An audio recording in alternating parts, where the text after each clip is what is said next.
It is officially draft day, and the entire NBA world awaits for what the Philadelphia 76ers decision will be with the third pick. While VJ Edgecom has seemingly emerged as the leader in the clubhouse, Daryl Morey controls the cards for how the draft will go after the opening 1 and 2 picks. And there has been a growing sense that Tre Johnson may be more in play than we have talked about to this point. I do want to dive into those latest reports, talk through Tre Johnson as a possibility, and ultimately settle on what my prediction is for the Sixers as they make this third overall pick or trade down today. So, going to get onto all of that in that video here. Now, before I dive fully into things, do want to remind you guys, as always, to make sure you are hitting that subscribe button. That at this point in time, 68.3% of you guys watching these videos have not subscribed to us here at Sixers Digest just yet. We're going to be all over things from the draft and everything beyond. My guy Ryan Cole will be popping down for an immediate reaction video that you can pop down tonight once the Sixers do make that selection, and make sure to stay tuned for that. I'll be on the sticks for DraftKings Network doing some live graves, so make sure to tune into that online as well. And certainly we'll give my opinions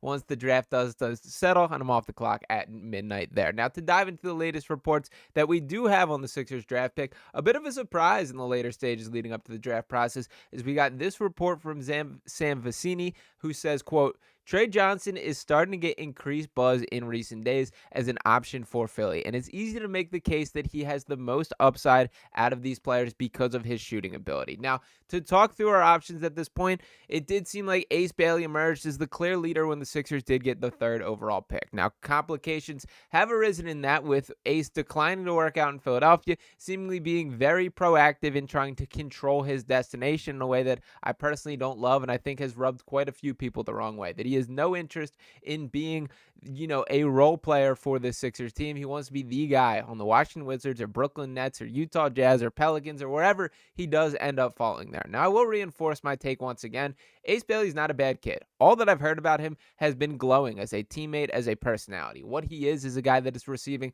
some very bad advice right now, and one that I think will be harmful to him in the long haul. That, let's not forget that, even take the draft out of it, how rare is it in today's NBA that a player plays his entire career for one franchise? You're making some enemies in front offices in a way that I think is pretty short-sighted at this stage of his career, and I do think that Ace is off the clock from the Sixers' perspective. I think there are too many red flags to overlook and still make that. I don't expect them to go the Ace Bailey direction at this point in the game. That has led us to VJ Edgecom, who checks a lot of boxes for why he should be the third pick there, and frankly is better talent than I think a lot of you guys in the comments have made it seem. That sure, he may be a role player at the start, but there is certainly more top-end potential for him. But it also brought me to the question of, how does Daryl Morey analyze this? We know a lot about Daryl, and to his credit, he's been pretty excellent from the draft process since taking control in Philadelphia. But what we don't have is a track record of Daryl Morey selecting this high in the draft. And when you think about the terminologies that he said, the quotes that he has made public to this point, the dude loves stars. And as much as I am a VJ Edgecombe guy and do believe in him as a talent,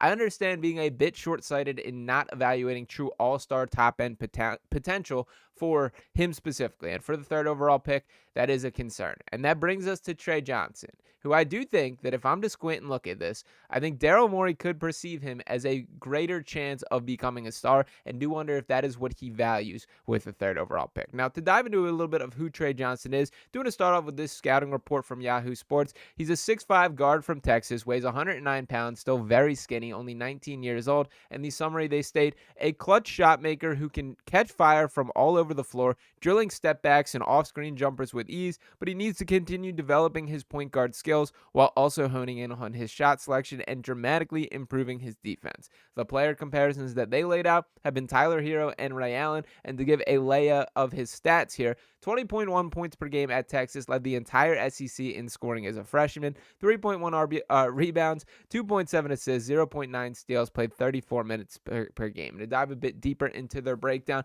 they point at his strengths. Number one, shot making. That he's a smooth shooter off of movement, whether it's movement threes off of the catch or moving away from the basket, or step backs off the dribble going to his left or right. He's even effective scoring from the post, getting into fadeaways and turnarounds. Number two, skilled ball handling. That he uses crossovers, hesitations, and jabs, steps to shake defenders as the perimeter to create space and launch jumpers from anywhere. And he's decisive with the ball in his hands, making quick decisions rather than dribbling out of the air. Number three, the off-ball scoring. That Johnson never stops moving. Texas ran him through mazes of screens to get him shots. After making a pass, he'll relocate to open space, and he's a cutter too. And the point guard upside.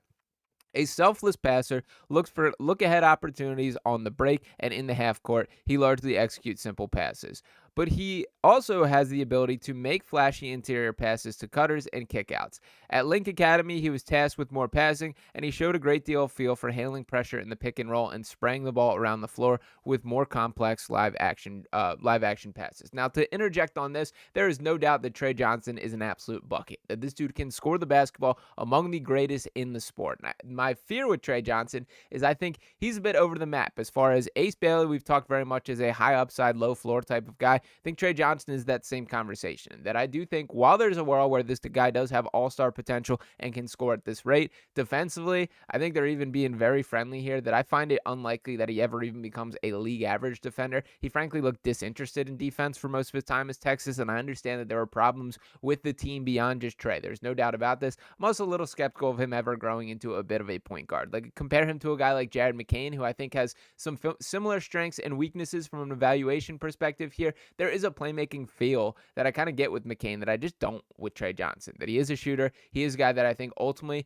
what percentage of his shots ultimately fall and miss, that will dictate what his NBA sort of range is. Now, to dive a little bit deeper into the scouting report here, as this mentions some weaknesses up front, but one more strength, that it says the it factor, that Johnson hit countless clutch shots as a Texas freshman, showing confidence in difficult moments, and his teammates seem to rally around him. He credits his teammates for good passes and celebrates their made shots, showing his enthusiasm for passing in the way that he does for scoring. He'll toy with crowds on the road and pump up the home crowd, always looking like a player who genuinely loves every aspect of basketball. Now, the concerns, number one, defense. He lacks strength and great size, so he could become a target on the defensive end. To make matters worse, his effort, focus, and awareness are uninspiring both on ball and off ball. And number two, his shot selection. With a slight build, he might struggle to absorb contact and finish through bumps at the rim. It also affects him on drives, since he can't exactly plow through defenders and doesn't have top-end speed or an elite handle to compensate.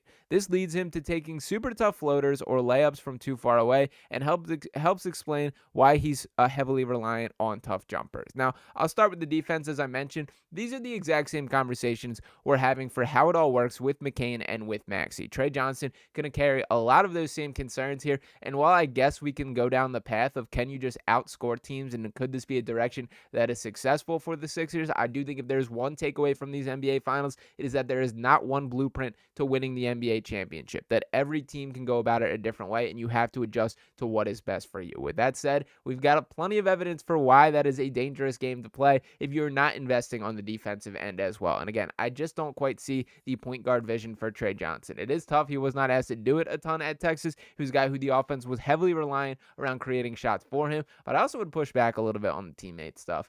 I did see a lot of moments where Tre Johnson had the slumped shoulders when the ball didn't go his way, or a reaction that I did not love from him on the court.